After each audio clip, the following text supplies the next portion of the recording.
Hi, it's Andy and Alan again on a Sunday morning, and we're going to talk about a medical topic. And this time, Alan, I'm reading a book called The Body Keeps Score by Vanderbach. I don't know who Vanderbach is, and I'm only a partially way through this book, but it's a lot about post-traumatic stress disorder, which is something we see all the time. And it's something interestingly that even the VA, when this guy was starting his career in the 80s, did not recognize as a condition. And it's only now become the main condition the VA treats. But he talks a lot about the advent of psychiatric drugs, of mental health drugs, much of which occurred during his training. And I just wanted to, and he talks about it in a very positive light. Like they really changed the way we look at things. And he said, by the 70s, he says the medical community had completely accepted what's called a physiologic view of psychiatry, that everything is chemical, and that's all we need to do is treat chemicals. And he also talks about how the drug companies were funding all the research in his lab. At that point, he didn't think twice about it, but they were clearly steering it. So I wanted to read a couple quotes from this book, and then we'll jump from there. Excuse me if I take off my glasses because I'm old. Um, Over the past 3 decades, psychiatric medicines have become a mainstay in our culture with dubious consequences. Consider the case of antidepressants. If they were indeed as effective as we have been led to believe, depression should have been now a minor issue in our society. Instead, even as antidepressant use continues to increase, it has not made a dent in hospital admissions for depression. The number of people treated for depression has tripled over the past 2 decades, and 1 in 10 Americans now take antidepressants. And one more quote. Because drugs have become so profitable, major medical journals rarely publish studies on non-drug treatments of mental health problems. Practitioners who explore treatments are typically marginalized as alternative. Studies of non-drug treatments are rarely funded, unless they are involve so-called manualized protocols where patients go through a narrowly prescribed sequence that allows little fine-tuning to individual patient needs. Mainstream medicine is firmly committed to a better life through chemistry, and the fact that we can actually change our own physiology and inner equilibrium by means other than drugs is rarely considered. So what do you think? So Andy, I think my professional life is be very embedded in mental health. I start every morning at 5 a.m. on our inpatient psych ward or our psych ER. We have two 28 to 30 bed units at the hospital I work in, and a very large what's called CPAP, which is a emergency room and holding kind of unit. Um, and the incidence of mental health is really high. A lot of those people are homeless, not connected to care very well. But yeah, I agree with this, and I think we've changed the world, especially in the people that are not like severely psychotic. We know there's a spectrum of mental health disease from, mild dysthymia means like everybody has a sad day and they have ups and downs to people who are truly like criminally insane and psychotic that, need more intensive therapy. But I agree with everything you said. I do think that, the advent of SSRIs, if people don't know what SSRIs are, serotonin reuptake inhibitors, before that, we had some bad drugs, as far as efficacy and side effects, tricyclic antidepressants and MAO inhibitors. So there was an advance, but you're right. Most of the patients I see on these meds are not any better. And some of the bigger things that scare me more is, I'm finding more of my patients are just being put on antipsychotic drugs, which are, major tranquilizers. We should talk about them because they have just exploded in its use, I think, even more than antidepressants. Like you don't see antidepressants advertised on TV very much anymore, but you see lots of antipsychotic drugs advertised, which is kind of strange. And yeah, like everything else in medicine, the pharmaceutical industry is taken over. And, there's a drug for that. Psychiatrists, don't spend more than 10 minutes. They talk to a patient for a couple of minutes and they prescribe a drug. And like you said, like non-pharmacological therapies have become, exotic. No, nobody gets psychotherapy anymore. Not that we know if it was effective or not. There are some proven therapies like, cognitive behavioral therapy. And, I can't find a provider to do it. Like, there's some evidence in the literature and it's non-pharmacologic. So, you kind of stuck. It's, being back on the hamster wheel of, going nowhere and improving nothing. And again, we're the most medicated country in the world, but, we don't have the good outcomes to show for it in decreased hospitalizations and better mental health. In fact, we have high suicide rates and high depression rates and high hospitalization rates. And to your point in this book, because you take care of a more impoverished population, he says that Medicaid spends more on antipsychotics than on any other class of drugs. And he goes on to talk about these antipsychotics, starting with a drug called Thorazine, which came out when he was training, that they actually, when used in, like you say, very psychotic people, helped. And they clearly helped, this massive psychosis. But then he said now they've created diseases and conditions whereby everyone is on an antidepressant and antipsychotic. So kids who are unruly, which I was to some extent because I didn't listen to authority, which might shock you, Alan, as a kid, but kids like that are given antipsychotics. Kids who are hyperactive might be given either ADD drugs and or antipsychotics. They're all put on antidepressants. Kids are loaded with antipsychotics. And the book on Johnson and Johnson, which talked about Risperdal, talked about how kids suffer from these drugs. It gave a lot of boys breasts. It made them obese. It gave them diabetes. It affected their mental status. They couldn't learn anymore. They were like robots walking around. And the use of these drugs to control behavior and to control made up symptoms. I'm sorry, made up diagnoses. So, like you say, depression is now so broadly defined. And the manual we use that lists psychiatric illness, which has grown dramatically over the years. What is it, fifth or sixth version? Um, And it's about this thick, about it's that thick. And they've done studies recently that everyone who writes this is strongly tied to the pharmaceutical industry. The whole goal of this manual is to create illnesses you could treat with medicine. exactly. And bipolar disease is a great example. All these kids are coming in, young people, I got bipolar disease. I know of bipolar disease. They do not have bipolar disease. They just get agitated sometimes and sad sometimes, which is called the human condition. Now we're treating basically being alive with medicine because we're not allowed to have any symptoms that vary from perfect. No, you said it perfectly. There's a drug for everything, and there's a name for a new disease that we want to create for everything. And the DSM is actually probably one, I didn't think of it that way, the best example, because, every time the next version comes out, it's thicker because they've invented more diagnoses. And when you really think about ADD and ADHD, I'm not saying there's not extreme versions. There are. We know there are more significant ones that are associated possibly with psychoses and depression and things like that. But like every kid is being put on a drug right now, because they don't do well in school or they don't, they act up a little bit or they don't sit for a while. So, therefore, we have to give them a diagnosis. And if you want to include, autism and the autistic spectrum disorders, which I believe is in the DSM, they've created like 500 subcategories of that as well. And some are saying, it's, not vaccines or Tylenol after all, that, we're just Mhm. making more people diagnosed. Like we're giving people the diagnosis and people who were extreme in autism back in our day were probably more labeled like mentally retarded and things like that and intellectual disabilities and the people now are labeled Asperger's and spectrum and I can't go a day I'm not walking down the hall and one of my colleagues doesn't say like, "Oh, that doctor's got Asperger's," and I said, yeah, I guess all doctors have Asperger's. I guess we should all be drugged. We used to call them engineers.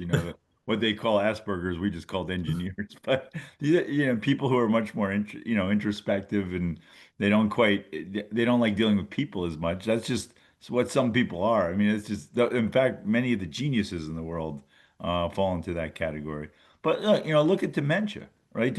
At the time Medicare and Medicaid were created in 1965, dementia and Alzheimer's were not diagnoses. People would call them getting old or senility of aging. There are names for them. Now we've divided them into very specific categories. We have tests, more and more tests for them. Now we're saying we have to treat amyloid, which is a protein in the brain, with drugs, and more tests for amyloid. And let's get as specific as possible in diagnosing these, creating a whole field. I had a patient recently asked, a son of a patient saying, "Can you find me a dementia specialist in this area?" I said, "Yeah, I am."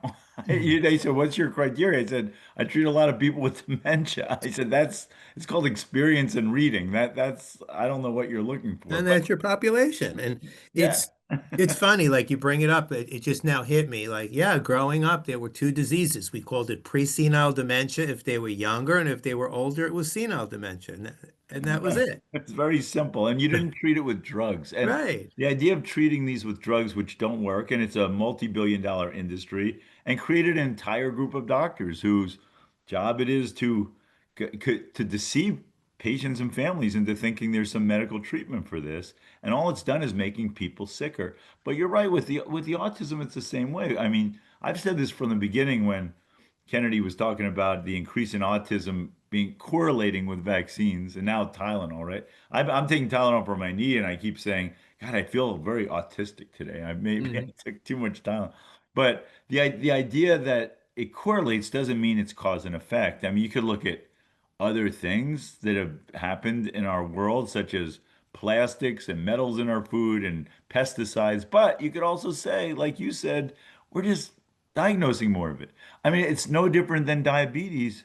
Yeah, there might be some more diabetes. But we are definitely eating poorly and relying on doctors instead of relying on ourselves, which is what this guy says in the psychiatric book. We've stopped trying to help ourselves or deal with methods of doing this through diet and culture and biofeedback, and we're just relying on drugs, and doctors are pushing drugs. Diabetes is the same way. We expanded the definition of diabetes several times now. We added a diagnosis called prediabetes, and now 75% of adults have one of those too. And they say, "My God, we have a diabetes revolution."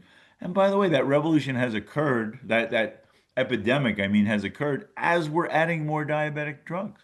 My friend and I were talking about yesterday how there are about 35 to 40 diabetic drugs out there on the market, most of which have dubious benefit, many of which are proved harmful and still used. And we have diabetes drugs that lower sugar and increase heart attack risk. I mean, who's going on a drug like that? But how many billions of dollars of people are going on that? Well, you gotta get the numbers down. So, Yeah, we have better report cards and, people feel better that their number is good, right. even though Even if they're, they're going to die yeah. sooner, it almost doesn't matter. It's this reliance and the weight loss stuff. It's all this reliance on drugs instead of helping ourselves. And the way to do that, the way the medical communities done that, with the complete lack of pushback from doctors.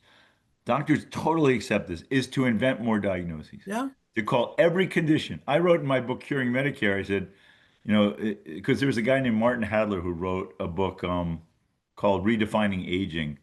And he said, "Eh, being elderly is now a disease." He Yep. said it's treatable with medicines and tests. And so I went through the ICD-9 at the time, and wrinkles is a diagnosis. And there are treatments for everything you have as you get older is now being diagnosed as a disease instead of normal aging. So Yeah. And I and I we're all love so sick. I love some of the aging diagnoses that people have invented so you could like increase the billing codes that you have more. Like, if someone has a little old lady with bruising on the skin, if you make it senile purpura, you get more money and stuff like that. Right. And people do it. And every day someone's coming to me, oh, you got to use the code if they can't take care of themselves. Functional quadriplegia, it gets you a much higher level. Like, whoever put that before? It was like, okay, that's half of my elderly people. Exactly. It's if I could, you could double the income on that.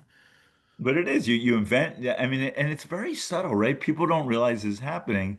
I can't tell you with like bipolar how many of my patients say, "Yeah, all my kids are bipolar." I'm like, "Really? They're going through school, they're doing okay, but they have some mood swings, so now they Yeah. have this diagnosis."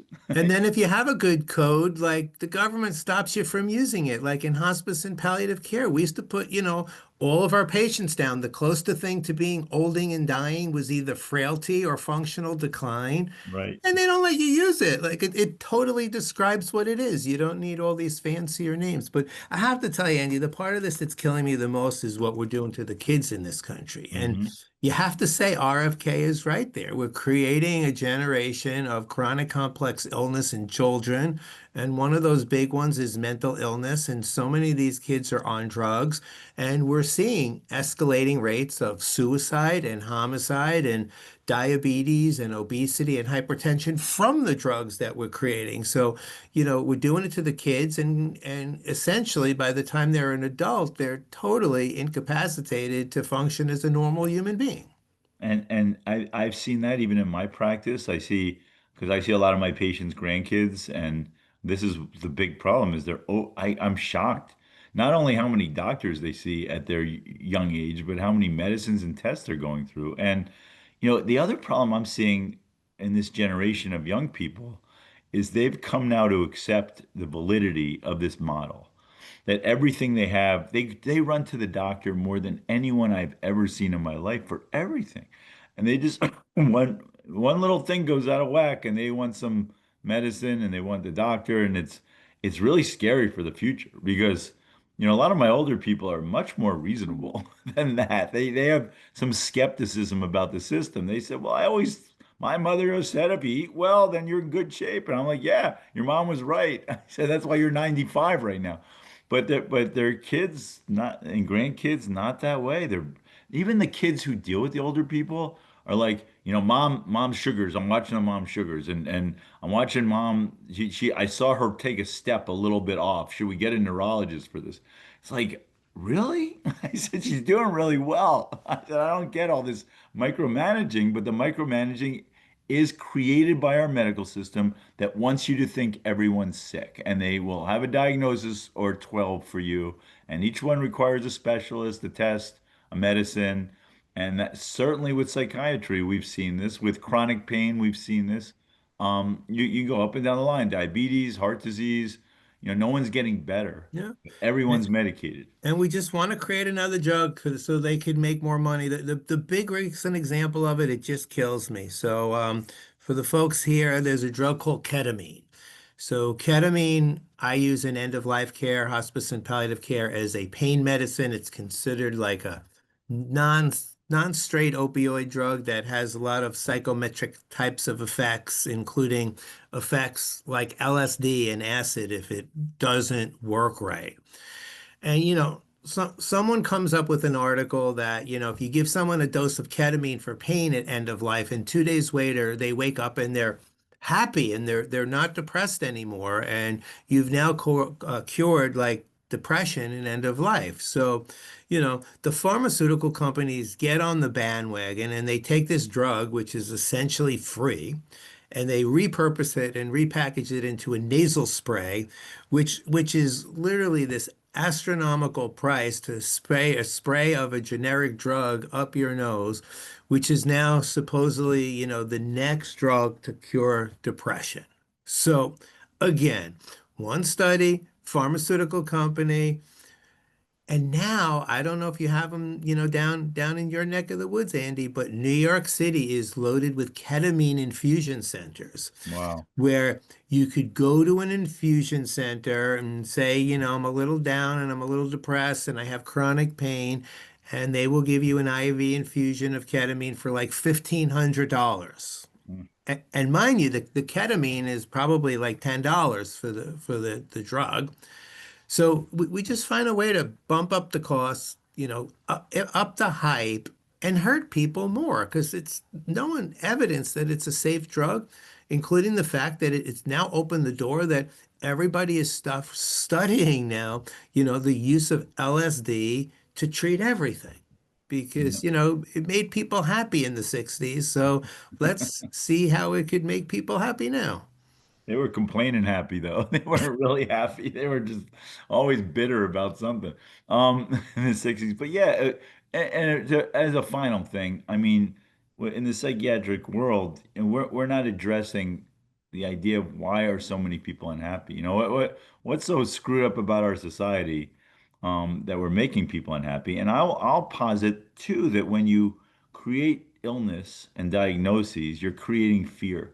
And I think people are medically afraid now, much more than they ever were before. And they're always thinking they got the next disease because this is what the consumer culture has created. This is what their doctors are telling them. This is what the media is telling them. And they're miserable because of it. They're just running scared at this point. Again, the medical industrial complex, as we know, has become the biggest lobby group. They're getting the word out. They're advertising all over TV. Every news program now has, a medical consultant with their, opinions of how things should be, whether it's about, the COVID vaccine or RFK or anything else. And people are just talking about being sick. And, when do you see the talks about healthy eating and exercise and, taking care of your body so you don't get all this crap? But, it's almost like you feel like people want to have this crap. Like people want to take 14 drugs, hey, look at my cabinet. I'm on 14 drugs. How many are you taking? And, how many ologists do you have? And, do you have a therapist and a psychiatrist? We have 20 providers for everyone. It's good for the medical industrial complex. And unfortunately, primary care gets let out of this again. And if we had a strong primary care-based healthcare system where primary care docs use less of these drugs and try and make people healthy and prevent chronic complex illness, we'd be a better place. We'd be a better place and people would be a lot happier. And I really think this is a big part of happiness is trying to get away from this whole medical model and thinking you're sick all the time. Don't think you're sick all the time. You're just take care of yourself and you're going to be fine. Wait, So did you see this on my hand, Andy? It could be something. Maybe a dermatologist will take it off for exactly. $2,000. Exactly. And dig a hole in you, then you can see the plastic surgeon after that. So it's all good. Okay, Alan, have a great weekend.